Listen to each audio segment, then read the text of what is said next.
Okay, so today we're going deep on a question that I think a lot of people have probably thought about. Like, how do families actually manage to build wealth? And maybe even more importantly, like, keep it going for generations? Yeah, it's kind of a fascinating puzzle, right? Because we all kind of know that saying shirt sleeves to shirt sleeves in 3 generations, Right, right. Like, you build it up and like it then, fades away. yeah, it fades away. So we're digging into James E. Hughes Jr.'s book, Family Wealth, Keeping It in the Family, to kind of get at that. Yeah, your sources pointed to that, looking for kind of a framework for how to think about, how some families kind of defy the odds and go beyond that. Right.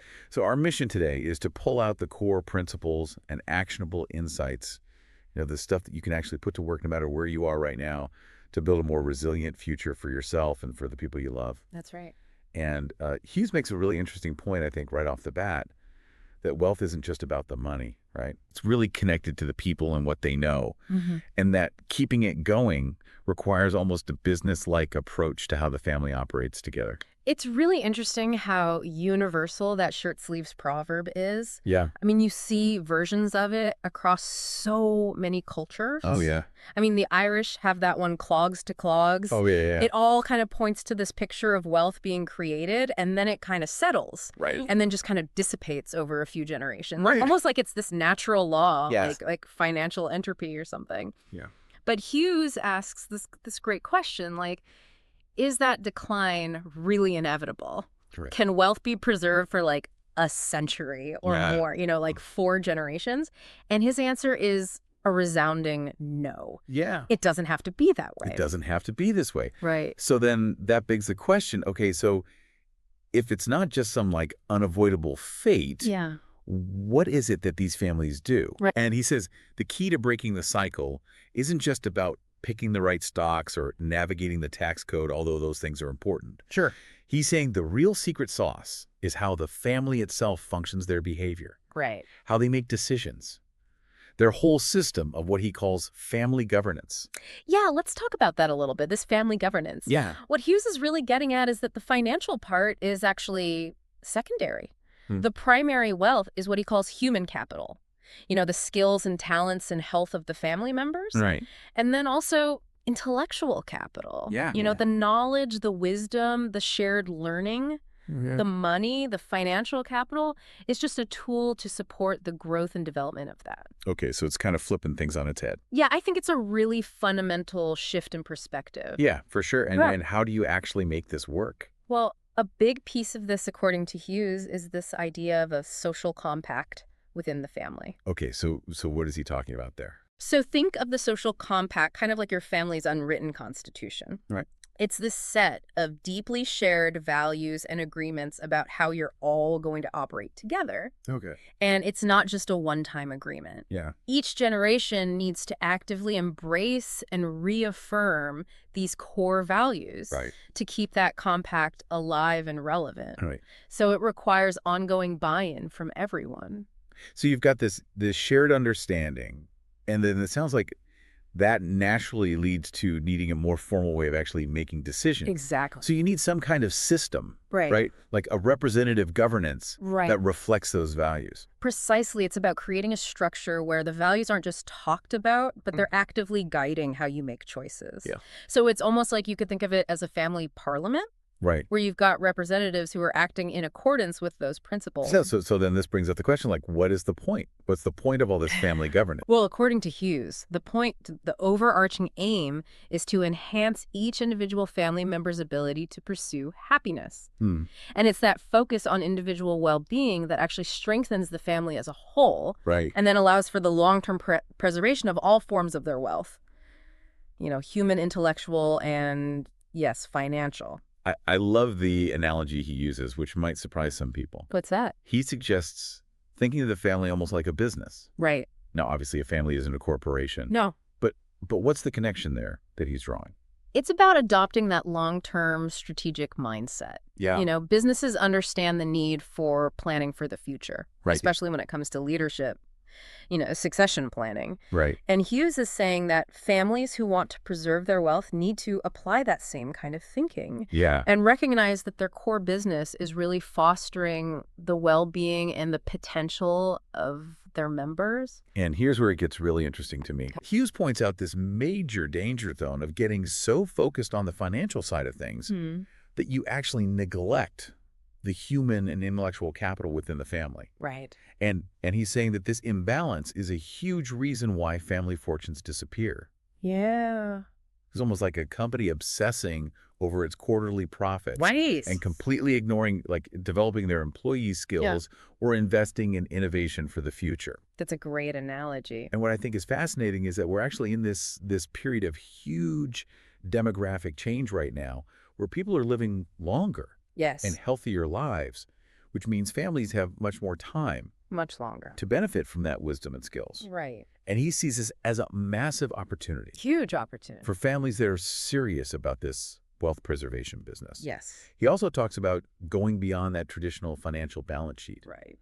What's he talking about there? He's emphasizing this idea of a qualitative balance sheet. I mean, we're all familiar with the quantitative assets and liabilities, Right. but Hughes is arguing that we also need to track the qualitative aspects, the skills, the knowledge, the health, the overall well-being of each family member. Okay. These are often the most valuable assets a family has, Yeah. but they're rarely actually measured Yeah, that's so true. or really even appreciated. That makes me think of that story that Hughes shares about the copper beech tree. Oh, yeah. Remember that one? Yes, I do. Tell me about it. So he tells the story about this guy, Marshall Iotti, who was told that a copper beech tree takes 150 years to reach maturity. Wow. And he famously replies, "Then we must plant it this afternoon." I love that. It's just such a perfect example of Yeah. the long-term perspective that's Yeah. required for true wealth preservation. It really is. You have to take action today, Yeah. even if you're not going to see the full benefits for generations. All right, start planting those seeds for a future Yeah. you might not even live to see. You might not see it. Yeah, so the underlying theory here really does come back to human behavior, right, and how families organize themselves. That's the clue. It's about fostering that sense of shared purpose and responsibility. Yeah. Hughes actually draws on thinkers like Aristotle, who considered the family to be the very first and most fundamental unit of governance. It's within the family that we first learn about values, about contributing to a common good, Right. and about entering into those initial social compacts, where we agree to certain limitations on our individual freedoms for the benefit of the group. And so how do you fight against this natural tendency for things to kind of break down over time, what Hughes calls entropy? Right. Like, how do families keep things fresh and dynamic? They need to continually renew what he calls their creative energy.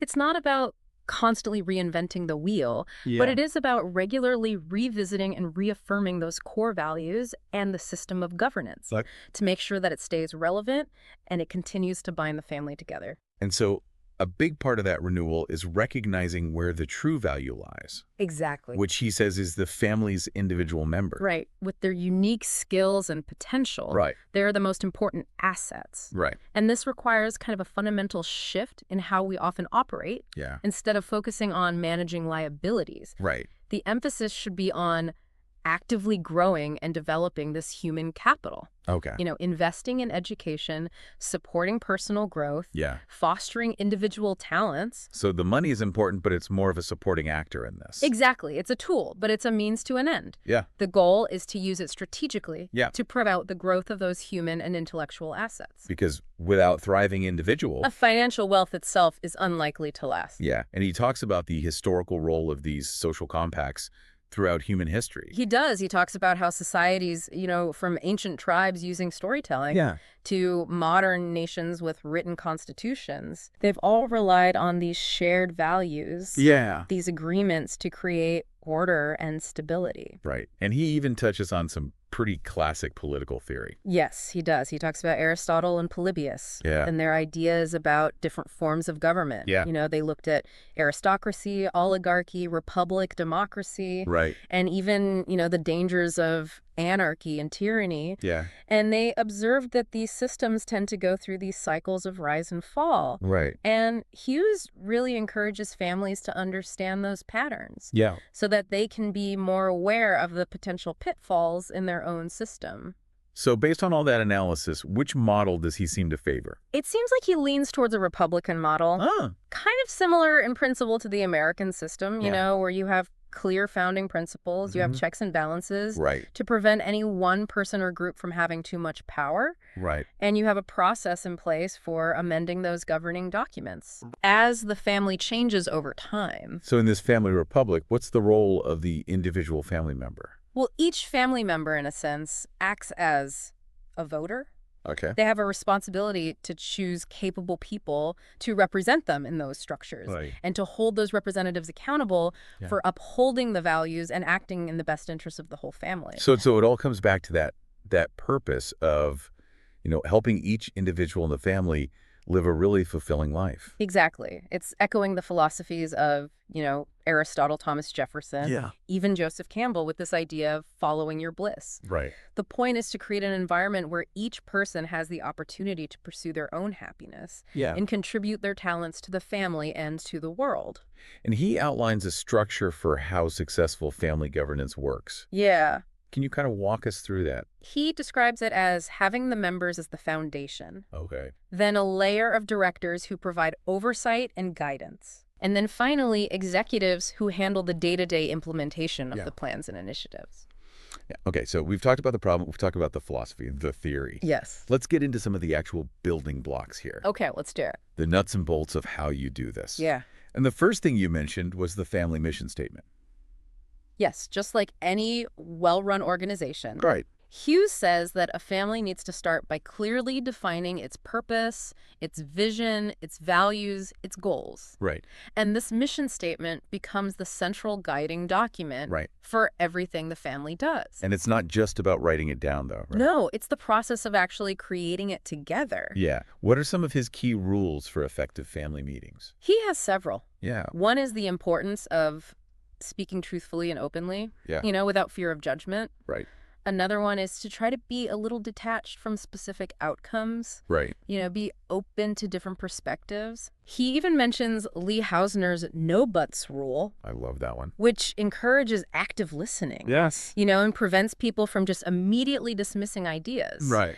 And importantly, he says, don't be afraid to be bold. Right. Remember, you're a team. Right. The first attempt is just a starting point. Yeah. And even injects some fun and humor into the process to build those connections. Absolutely. Right. Another key tool he talks about is the power of ritual. Yes. So what role do rituals play in all this? Well, Hughes explains that ritual, which you find in all kinds of communities, really serve to mark these important transitions in life and reinforce a group's shared identity. So in the context of families, rituals can help honor important life stages. Okay. Strengthen those bonds between members. Right. And connect them to their history and their ancestors' stories. So what kind of life stages are we talking about here? He gives several examples, coming-of-age ceremonies. The formal granting of authority to individuals who've shown, wisdom and responsibility. Right. The arrival of new family members through, birth or marriage. Right. Even welcoming in-laws into the family. And these can take a lot of different forms, right? Absolutely. They can draw from religious traditions, secular customs, or even unique traditions that a family creates themselves. Right. It's not just about these formal ceremonies. No, the key is that they provide a structured way to acknowledge these milestones in individual development. Right. And reinforce that sense of belonging and shared history. You also mentioned the family balance sheet and income statement, but with a broader perspective. Yes. Instead of focusing just on the financial numbers, he's saying we should also assess and document the human and intellectual capital. Right. So this could involve keeping track of educational achievements, professional accomplishments, acquired skills, even personal mission statements. So it's recognizing and valuing the full spectrum. Yes, the full spectrum of assets. Which goes way beyond just the money. Way beyond. And what's the benefit of doing that? Well, you often gain a much deeper appreciation for your true wealth. The skills and the talents within the family. Yeah. And interestingly, this awareness often leads to better financial outcomes, too. That makes sense. Because the family is better positioned to leverage those strengths to achieve their goals. So let's talk about some of the specific practices that he gets into. Okay. One that really caught my eye was hat work. Hat work. Yeah. What is that? It's this really insightful concept for understanding the different roles and relationships we play in families. Okay. So he uses this example of a father and a son. Right. One moment they might be interacting as boss and employee Yeah. in the family business. Right. And the next moment as dad and son, Right. in a personal setting. So it's about recognizing those different hats. Exactly. And being clear about which one you're wearing. Yeah. Yeah, to avoid those misunderstandings. Absolutely. Yeah, he expands on this with this idea of a third party using a white hat or a black hat. Yes, this is interesting. What does that represent? So it's like you have this neutral third party who can step in Okay. and they can wear a white hat to try and strengthen a relationship, Mm-hmm. or a black hat to represent maybe negative influences Okay. or unresolved issues. Got it. And this draws on this concept of triangulation, Right. where a third person gets pulled into a two-person conflict. Right, right. And, he cautions that using this kind of expanded hat work Oh, yes. should be done really carefully. Yeah, ideally with the guidance of a trained facilitator. Yeah, especially if you're dealing with sensitive issues. Definitely. Another practice he talks about is grandparent philanthropy. Yes. I love this one. How does that contribute to this whole thing? Hughes sees this as a powerful way to pass on values. Yeah. Gratitude, stewardship to the younger generation. And it's also a way to teach them about investing Yeah. and the administrative aspects of managing money, Right. all while fostering a direct connection between the Yeah. generations. So you're forming these investment committees, Right. grant committees. Exactly. And the parents are excluded. That's interesting. So it creates this unique dynamic. Right. And it helps the grandkids develop all sorts of skills. Right. Public speaking, leadership, advocating for causes they believe in. Yeah, it sounds like a win-win. Yeah. So what about this idea of a family bank? A family bank is basically where the family acts as a lender, Okay. providing capital to members to support different things like Yeah. education, starting a business, pursuing a project. Okay. He actually points to the Rothschild family as an example. The benefit is not just the money, though. Right. It's also the opportunity for the older generation to share their experience. Right, like mentorship Yeah, built into it. exactly. He also talks about having the right kind of advisors. Starting with protectors. Yes, protectors are there to safeguard the trusts. Okay. They're kind of like an independent oversight, Yeah. making sure the trustees are doing their jobs. And then you've got advisors. Right. What kind of expertise did you look for? Yeah. Well, he says it's not just about technical skill. Okay. It's about finding people who have a calling to this work. Right. He talks about the importance of contrarian thinkers, people with grasshopper minds, Okay. who can draw on a lot of different experiences, Okay. offer fresh perspectives. Got it. And then there's mentors. Right. How are mentors different? Yeah. Mentors play a more personal developmental role. Yeah. They guide individuals in their own self-discovery, Okay. but by asking questions, Okay. not by giving answers. Read it. He outlines 6 key functions of a mentor. Asking questions, focusing on the mentee demanding effort, Right. expecting mistakes, agreeing on the outcome together, Yeah. offering your full presence. So it's a unique journey. Yeah. That's different from just teaching or coaching. Very different. And then you've got the homme d'affaires. Yes. The hommes d'affaires, these are essentially impartial observers, Okay. wise counselors. They act as barometers of the family's governance. Okay. They mentor family leaders. Okay. And they offer this healthy skepticism about human behavior. Okay. They bring a broader perspective, Right. which can be really valuable for families. Yeah, who might be a little insulated. Yes. Then he talks about the beneficiary-trustee relationship. Right. How should that work? Yeah. He frames it almost like an arranged marriage. It's a relationship that both parties have to actively work at. Right. The trustee should see themselves as a regent, Okay. focused on educating the beneficiary Okay. and earning authority through competence and transparency. So it's not just about control. No, it's not about just asserting control because you own the assets. Right. It's about earning that respect, Got it. through your actions. Yeah. He also talks about a council of elders. Yes. The Council of Elders formalizes that judicial branch within the structure. Okay. It's there to resolve disputes, Yeah. reinforce the values, provide historical perspective, what he calls seventh generation thinking. So thinking about the long-term implication. Hey, down the line. So what about evaluating the rising generations? Right. Especially the third generation. Yeah. What's his perspective on that? He says to shift the focus away from the parents' dreams Okay. and instead focus on the dreams of the third generation. The role of the older generation, then, is to invest their own human and intellectual capital Right. to help those younger people pursue their own path. So it's about supporting their dreams, Exactly. not the parents' dreams. Exactly. Yeah. He even mentions the idea of peer review. Yes, borrowing from the academic world. Okay, so how does that apply here? He suggests applying that accreditation model Yeah. to trusts and charitable organizations. Hmm. So you bring in independent reviewers every few years Okay. to assess how they're doing. Hmm. And the goal is to keep things fresh. Okay. Counteract that entropy, Right. make sure they're aligned with the mission. And he talks about private trust companies. Yes, PTCs. What are the pros and cons there? So a PTC is basically a trustee entity controlled by the family itself. Okay. And this gives them more control over the trust. Okay. It potentially can exist forever, Wow. and it gets the benefit of the business judgment rule. Okay. But on the downside, there are higher administrative costs Okay. and potential for lower quality administration if it's not managed well. So you have to be careful with that. Yes, you have to be thoughtful about it. Then he talks about the traditional role of aunts and uncles. Yes. What's their significance? Well, Hughes recognizes their historical role as mentors, especially during that transition to adulthood. Yeah. And he connects this to the power of play. Mm-hmm. And he emphasizes the need to meet the needs. Yeah. Of young men in particular Okay. during this time. And then he talks about the potential unexpected consequences of a perpetual trust. Right. What are some of the concerns there? Well, he draws on these historical examples, Okay. like England's rule against perpetuities or France getting rid of trusts altogether, Wow. to show how these things can have unintended consequences. Like what kind of consequences? Well, they can lead to wasted wealth. Oh. They can restrict commerce. They could even create this non-productive class Wow. that suffers from remittance addiction Remittance addiction. and a sense of entitlement.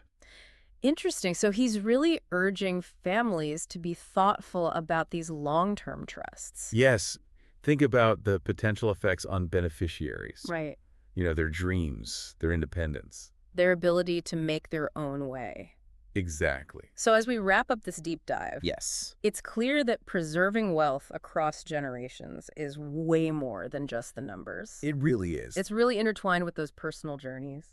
Absolutely. Of the people within the family. For sure. So for our listeners, some key takeaways are the need to establish clear and adaptable governance structures. Right. To really nurture that human and intellectual capital within the family. Yes. The power of rituals and mentorship. Yes. And just to approach these long-term financial structures with a lot of caution. A lot of thought. Yeah. Okay. And I think it's important to say that this isn't just for the ultra-wealthy. No. It's for any family that wants to build those strong connections. Exactly. And create a resilient future. Those core ideas about values, communication, supporting each other's happiness, those are universal. Yeah. So think about those tools that we talked about, hat work, Mm-hmm. to understand those family roles, grandparent philanthropy for those connections across generations. Right. And being thoughtful about choosing mentors. Absolutely. It's about taking those steps today Yes. to build something that lasts. To plant your copper beech tree. And this deep dive is just a starting point. Yeah. Think more about those examples that Hughes gives. Yeah. Explore the wisdom of those philosophers. Right. And really reflect on how this resonates with your own values and aspirations. What stories define your family? What rituals could you create to deepen those bonds? Those are the questions to keep exploring. Yeah. So thank you for joining us on this deep dive. It's been a pleasure. And we'll see you next time. See you next time.